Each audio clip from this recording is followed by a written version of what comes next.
be afraid, little one. I won't hurt you. Everything will be fine.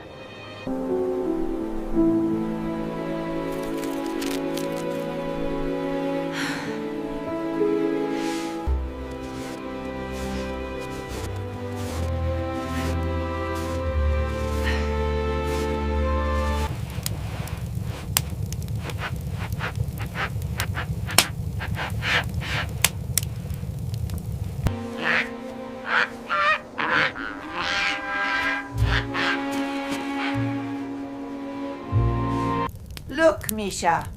I have warmed the milk just for you. Come sit with me.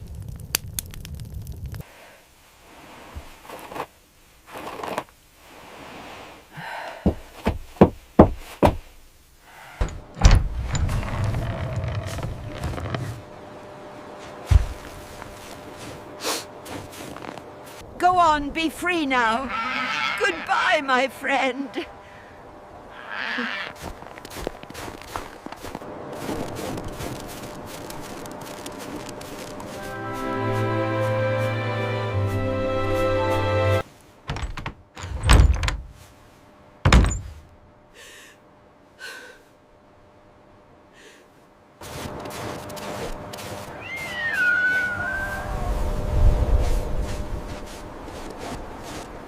Look there. The markings, it's perfect. Quickly, before it gets away.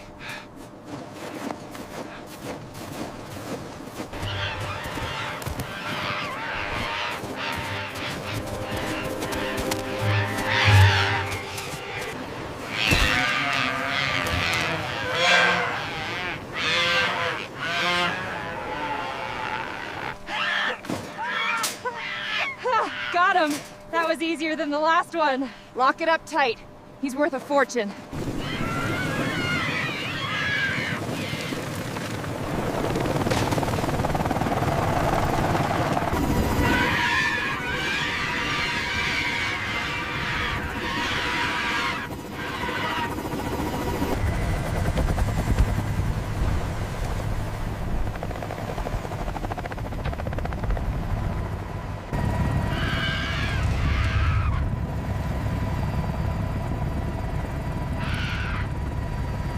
Check the neck markings. It's magnificent. Is it healthy? It looks weak. Get it inside now before it freezes.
It's gone!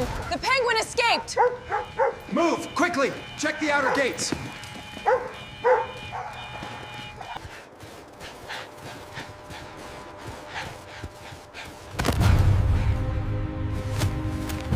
Faster! They're gaining on the scent! I'm trying! Pull harder! It went that way! Don't lose it!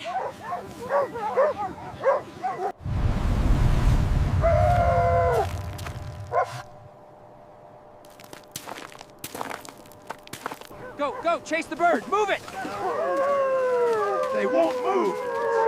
Stupid dogs. Get back here, come on. We can't follow him, he's gone. It's gone, I told you we lost it. We can't just leave it out here in this cold. What else can we do? We can't see anything.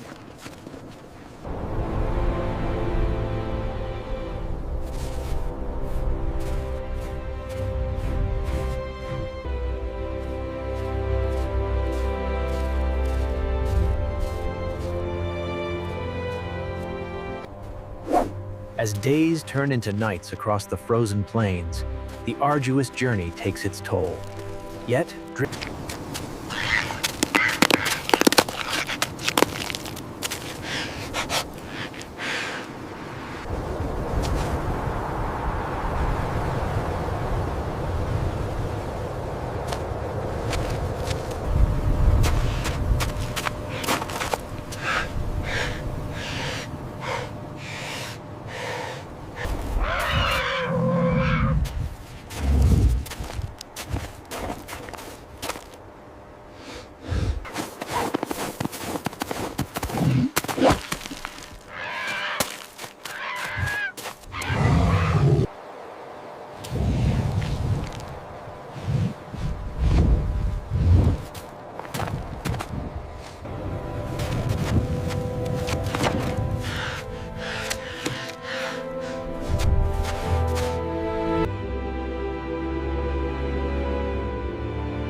Greetings, Anna.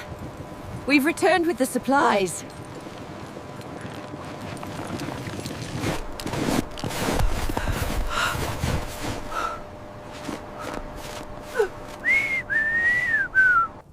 I know it sounds impossible, but look at him. The ice broke, and there he was, miles from the sea.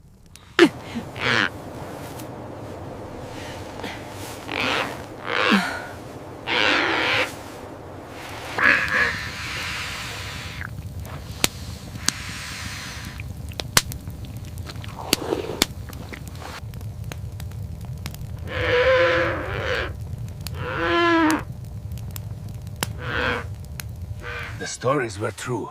They actually exist. Yes, Yakov. And now you have seen it with your own eyes.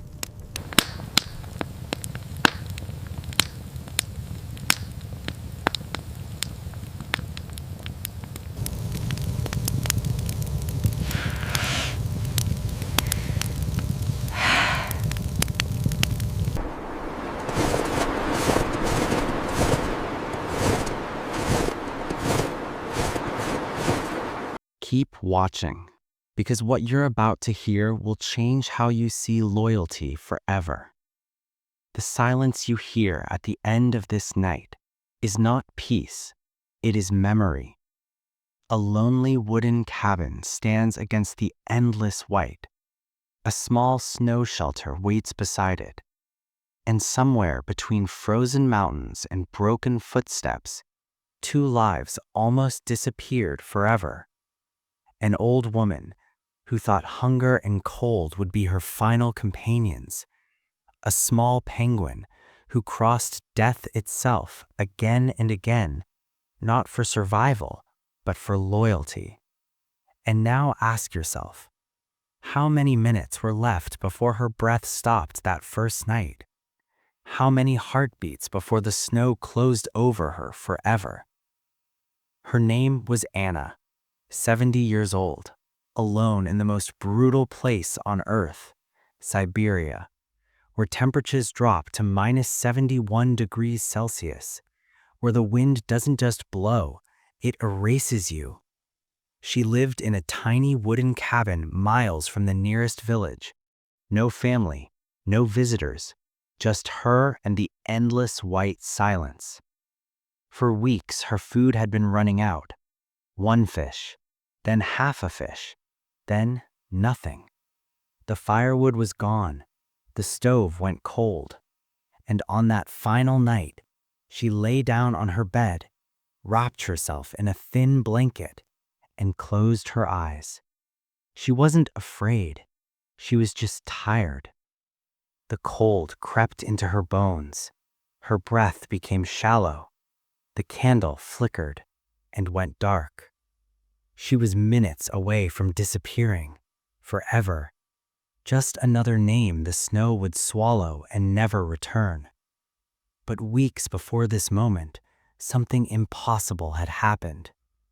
Anna had found him by the frozen river, a penguin, an emperor penguin, thousands of miles from where he should have been, lost, broken, one wing twisted at a horrible angle. She didn't know how he got there. She didn't know why. But when she saw him lying in the snow, barely breathing, she made a choice. She knelt down, her old hands trembling from cold and age, and she picked him up. She carried him home, step by step, through the snow, back to her cabin. She made him a bed of blankets near the fire. She wrapped his broken wing with strips of cloth, and then she did something that would change everything. She fed him, her last fish, the food she needed to survive. She gave it to him. Day after day, she shared what little she had, and slowly the penguin healed. His wings straightened, his strength returned, and something else grew between them. Trust. Connection, love. He would follow her around the cabin, tilt his head when she spoke, sleep beside her at night. For those few weeks, neither of them was alone. But Anna knew she couldn't keep him. Her food was almost gone. The winter was getting worse. If she kept feeding him, they would both die. So one morning, she opened the door. Cold air rushed in, and with tears freezing on her cheeks, she gently guided him outside. The penguin looked back at her again and again. He didn't want to leave, but Anna kept waving him forward. "Go," she whispered. "Be free." And finally, he waddled away, into the snow, into the wilderness. Anna closed the door, and for the first time in weeks, she was alone again. She thought she would never see him again, but she didn't know that somewhere in that endless white, hunters were watching. They saw the penguin, a rare creature worth a fortune on the illegal wildlife market. They moved fast. Nets, cages, dogs. The penguin tried to run, but the snow was too deep. His heeled wing couldn't lift him into the air. Within minutes, they had him. They threw him into a metal cage, loaded him onto a sled, and then onto a helicopter. He was taken hundreds of miles away to a dark facility with concrete walls and iron bars, where rare animals were kept like prisoners, waiting to be sold, waiting to be forgotten. The penguin was shoved into a holding cage, fed scraps, kept under harsh lights. Days passed, then weeks. His eyes grew dim, his body grew weak. He should have given up. Any creature would have. But he didn't, because somewhere deep in his mind, he remembered. Warm hands, a bowl of fish, a fire, a face full of wrinkles and kindness. He remembered Anna. And then one night, when a guard fell asleep, the penguin did something incredible. He worked at a loose bolt in his cage, hour after hour, using his beak like a tool, until finally, the cage door swung open. He escaped into the dark hallways, past sleeping animals, under the facility gate, and into the freezing wilderness.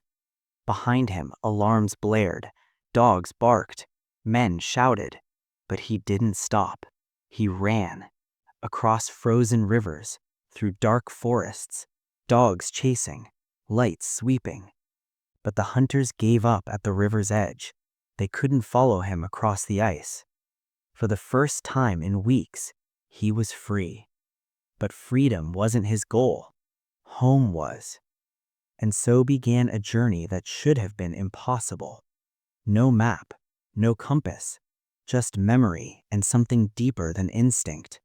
He walked, day after day, through blizzards that should have killed him, across plains where polar bears hunted, through storms that blinded him. He grew thinner, weaker. His feathers became ragged. Frost built up on his body, but he kept walking. When a polar bear caught his scent and started stalking him, he hid in an ice crevice, barely breathing, until the bear moved on. When another storm hit, he found shelter under rocks, shivering, waiting. When hunger nearly killed him, he found a frozen fish in the snow, just enough to keep going. He should have died 100 times, but he didn't, because somewhere ahead, across hundreds of miles of frozen death, was a door, a cabin, a woman who had shown him kindness, and he refused to forget. And meanwhile, Anna was dying. Her fire had gone out. Her food was gone. She lay on her bed, barely conscious, her breath coming in shallow clouds. Outside, the blizzard raged. Snow piled against the cabin walls. The world was erasing her. She had accepted it. This was how it would end. Alone in the cold, just like she'd always known it would. But then, through the howling wind, through the walls of her cabin, through the fog of hypothermia, she heard something. Tap, tap, tap. So faint, she thought she was dreaming. Tap, tap, tap. Something was at her door. Anna forced herself to move. Every muscle screamed. Her vision blurred, but she dragged herself off the bed, stumbled across the floor. Her hand reached for the door handle. She pulled it open, and there, collapsed at her feet, covered in snow and ice, barely alive, was the penguin. For a moment, Anna couldn't breathe. She couldn't speak. She just stared. It was impossible. He had been gone for weeks. The wilderness was endless. The distance was too far. No creature could have found his way back. But he had. He had crossed hundreds of miles, escaped captivity, survived predators, storms, and starvation. And he had come back. To her. Anna dropped to her knees. Tears poured down her frozen face. She wrapped her arms around her trembling body and pulled him inside. She used her last strength to start a fire, breaking apart a wooden chair for fuel. She wrapped the penguin in blankets, melted snow for water, and held him close. That night, they saved each other, not once, but twice. She had saved him from death weeks ago, and now, by returning, by giving her a reason to fight, he had saved her.